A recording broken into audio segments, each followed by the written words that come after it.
स्वाती भीम म्हणून ओळखले जाते व बीड जिल्हा हा पोलीस प्रशासनातील कर्मचारी बनवणारी पावन भूमी म्हणून समजले जाते आणि त्या धर्तीवर बीड जिल्ह्यातील धारूर तालुक्यातील येलगाव नगरीतील एक अत्यंत शांत संयमी अशोक तिडके यांच्या घराणे म्हणून पाहिलं जाते आणि त्यांच्या मुलीने गृह विभागाच्या माध्यमातून घेण्यात येणारा मैदानी चाचणीमध्ये अतिशय यश प्रदान करून या बीड जिल्ह्याच्या भूमीवर आणि महाराष्ट्राच्या धर्तीवर गरिबीची जाण ठेवून त्यांनी पोलीस प्रशासनामध्ये त्याची निवड झालेली असल्यामुळे लाईव्ह देवकरांच्या माध्यमातून त्यांचा सन्मान करण्यात आला. कारण शेतकरी कुटुंब अशोक तिडके आणि सुरेखा तिडके यांनी कष्टाचे चीज करून आपल्या लाडक्या कन्याला घडवले आणि या कन्याने देखील आई वडिलांचे नाव रोशन करून त्यांचा विश्वास संपादन केला. कारण अशोक आणि सुरेखा हे पंढरपूरच्या विठ्ठलासारखे स्वाती हिच्या पाठीमागे उभा राहून मेहनतीने घडविले जिजविले आणि मुलीने देखील कष्टाचे चीज करून पोलीस प्रशासनामध्ये राज्याच्या गृह विभागामध्ये पोलीस म्हणून नाव कमावले.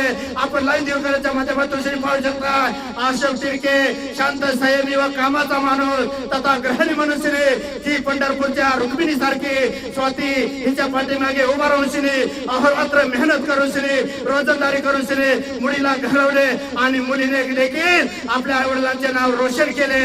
तरी लाईव्ह देवकरांच्या माध्यमातून आपण पाहू शकता कारण नोकरीचा कोणताही वारसा नसताना या मुलीने सरकारी नोकरी मिळवलेली असल्यामुळे तिचे सर्वत्र अभिनंदन होत असून एक महान कार्य केलेले असल्यामुळे सर्वत्र तिचे अभिनंदन होत आहे.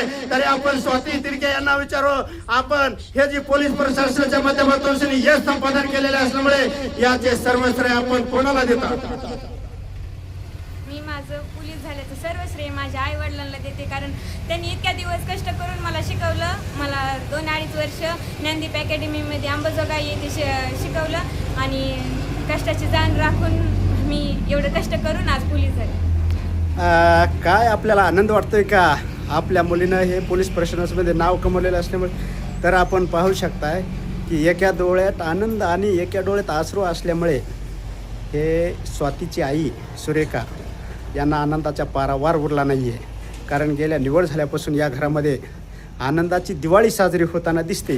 काय सांगताय, आनंद वाटतोय का? खूप आनंद वाटतोय. हां हां हां. बरं, आपल्या घरामध्ये नोकरीला अगोदर कुणीच नव्हते, पण या मुलीने चांगले नाव कमावलेले असल्यामुळे नाव कमावलेले असल्यामुळे खूप आनंद वाटतोय. आनंद वाटतोय. बरं बरं. काय आपले म्हणजे ज्या घराण्यासाठी भोळा शंकर पंढरपूरचा विठ्ठल मनुष्यनी मोडेल व घडवले ते अशोकजी तिडके, काय सांगता हे मुलीने आपले यश संपादन केले त्याबद्दल? मुलीनं खूप कष्ट केलं. आम्ही साथ दिली पण तिनं फुल कष्ट करून तिनं तिचं स्वार्थ पूर्ण केलं. बरोबर. काय बाळा, तुला परत एकदा लाईव्ह देवकरांच्या माध्यमातून प्रश्न विचारित येतोय. हे आईवडिलांचे नाव कमावलेले असल्यामुळे आपण नाव रोशन केले त्याबद्दल आनंद वाटतोय का? हां सर, खूप आनंद वाटतोय. हां हां हां. बरं, भविष्यात चांगला अधिकारी व्हावं हे स्वप्न आईवडिलांचे आणखीन असल्यामुळे काय पुढं काय व्हायचंय? पुढं असेच प्रयत्न चालू ठेवायचे आणि नक्कीच पुढची पायरी बी अशीच मी हे चढण आणि पुढं तयारी चालूच ठेवीन. अरे वा, या बीड जिल्ह्याच्या भूमीवर आणि धारूर तालुक्याच्या धर्तीवर गरिबीची जाण ठेवून पोलीस प्रशासनामध्ये पोलीस पदावर कार्यरत असणाऱ्या पदाच्या माध्यमातून स्वाती अशोक तिडके यांनी नाव कमावलेले असल्यामुळे लाईव्ह देवकरांच्या माध्यमातून त्यांचा सन्मान करण्यात आला. पत्रकार बाबूराव तिडके, लाईव्ह देवकरच